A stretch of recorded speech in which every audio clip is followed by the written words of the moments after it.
Pemirsa, keluarga dan kerabat menyambangi kediaman Kapten Afwan, pilot pesawat Sriwijaya Air SJ182 di Cibinong, Bogor, Jawa Barat. Di mata keluarga dan kerabat, Kapten Afwan dikenal ramah, penyabar, dan taat beribadah.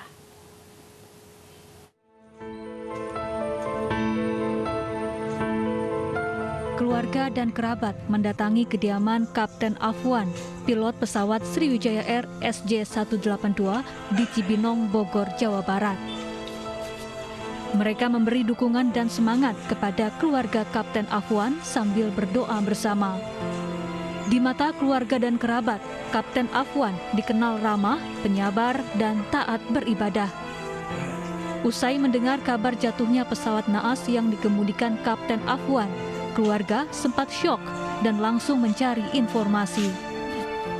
Kini keluarga Kapten Afwan terus menantikan perkembangan pencarian pesawat Sriwijaya Air SJ182 yang jatuh di perairan Kepulauan Seribu.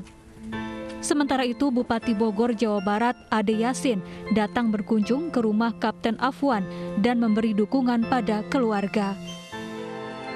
Jadi saya memberikan semangat, memberikan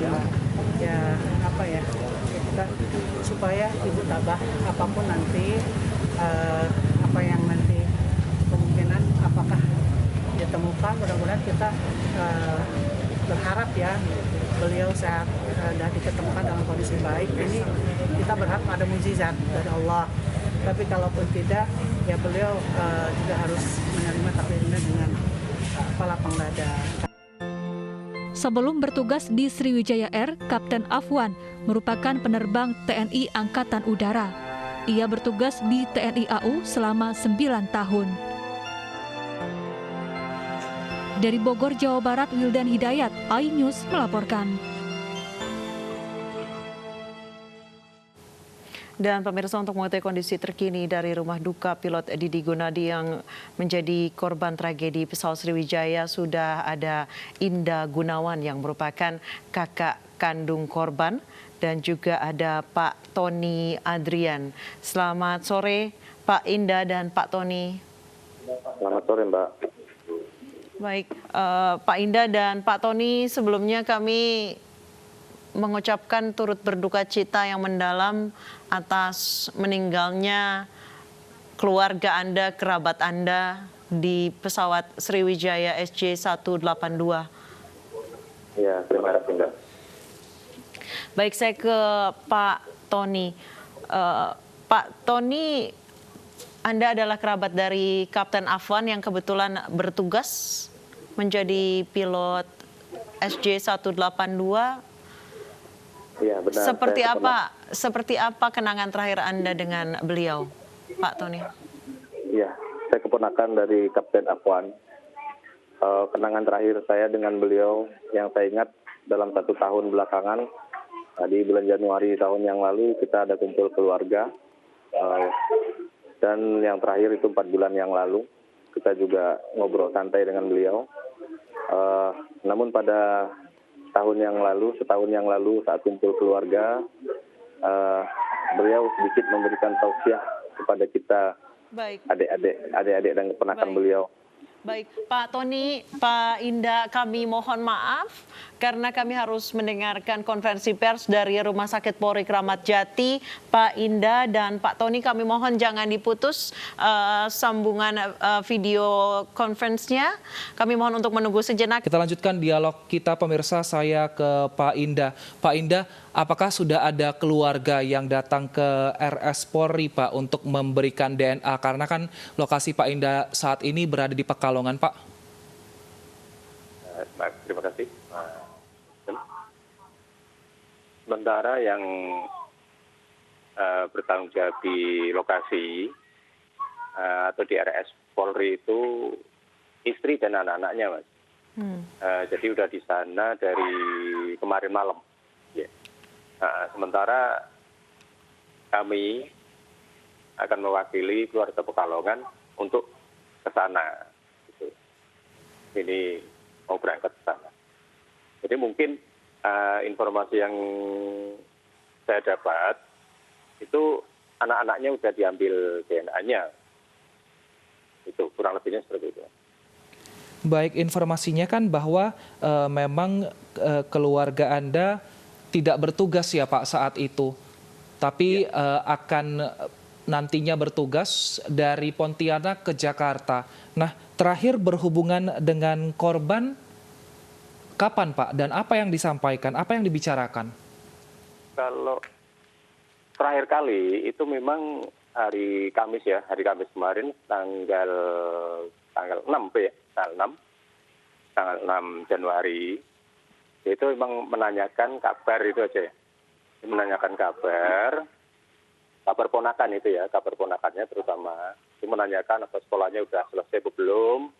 Rencananya kan dia mau bawa ponakannya ke Jakarta, itu mau disekolahkan lagi gitu Mas. Terakhir dari WhatsApp yang dia kirim, itu memang ya cuman pesannya selalu jaga kesehatan ya Mas. Jangan lupa pakai masker. Udah itu. Nah, terus kalau masalah firasat itu hari Rabu ya. Hari Rabu kemarin itu justru dia itu yang kayak punya firasat untuk dirinya sendiri, Mas. Jadi pas emang hari Rabu saya nggak di rumah ya. Yang di rumah itu adik saya. Berarti adik saya persis ya, yang nomor 2. Dia itu visi dengan adik saya, bilang bahwa Mbak, tolong Bapak bawa ke sini. Itu permintaan dia itu seperti itu. Jadi hari Rabu kemarin ya, berarti tanggal 5, kalau nggak salah ya, hari Rabu. Jadi dia itu visi ke kakaknya yang perempuan, itu minta tolong Bapak bawa ke sini. Itu, jadi tolong Bapak bawa ke Jakarta. Itu. Nah, nggak taunya malah akan ada kejadian seperti ini. Ya, itu mungkin sesuatu yang terbaik dari Allah, Mas. Itu seperti itu, Mas. Baik, Pak Indah, sejauh ini bagaimana Anda menilai keluarga Anda yang menjadi korban di pesawat ini, Pak? Kalau sosok dia itu sebenarnya ya orangnya baik ya. Orangnya baik, malah di antara kami berempat ya, kami berempat bersaudara, itu menurut saya pribadi, itu memang paling cerdas ya, paling cerdas. Benar. Baik dari akademis maupun non-akademis, itu kayak gitu. Kemudian terhadap lingkungan, tetangga, atau baik di lingkungan rumah tinggal dia atau di desa sini ya, di daerah, itu juga bagus. Hubungan sama anak-anak muda itu sebetulnya itu besar itu, Mbak. Baik Pak Indah. Saya ke Pak Tony lagi. Pak Tony, Anda sebagai keponakan dari Kapten Afwan, pernahkah Kapten Afwan ini bercerita bagaimana kecintaan beliau terhadap profesinya sebagai pilot? Boleh diceritakan, Pak Tony? Iya, Mbak. Sepertinya kerjaan yang beliau jalani mulai dari awal sampai kemarin adalah kerjaan yang benar-benar beliau cintai, Mbak. Beliau sangat menyukai, orangnya disiplin terhadap pekerjaannya. Baik, kalau boleh tahu sudah berapa lama almarhum Afwan bekerja di Sriwijaya Air, Pak Tony? Lebih kurang 5 tahun ya. Lebih kurang 5 tahun. Dan apa kesan-kesan yang dia ceritakan Pak selama bekerja menjadi kapten seperti itu dan juga selama mengudara, apa saja kesan yang diceritakan kepada pihak keluarga? Dalam beberapa pertemuan beliau hanya bercerita ringan tentang bagaimana ya mungkin ke anak-anak kita yang lebih kecil di saat ada pertemuan, bagaimana di atas pesawat, bagaimana mengendarai pesawat, dan bagaimana kalau seandainya ingin menjadi penerbang harus belajar yang giat, itu pesannya ke anak-anak yang masih kecil gitu Pak. Baik, saya kembali ke Pak Indah.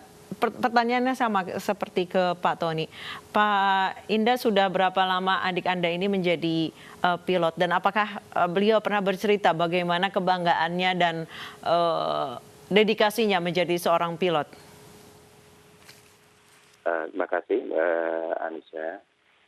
Dia menjadi pilot itu sejak tahun 93-94 ya. Antara itu sampai sekarang. Kalau di Sriwijaya atau khususnya di NAM AR, itu kurang lebihnya ya sekitar 5 tahunan ya.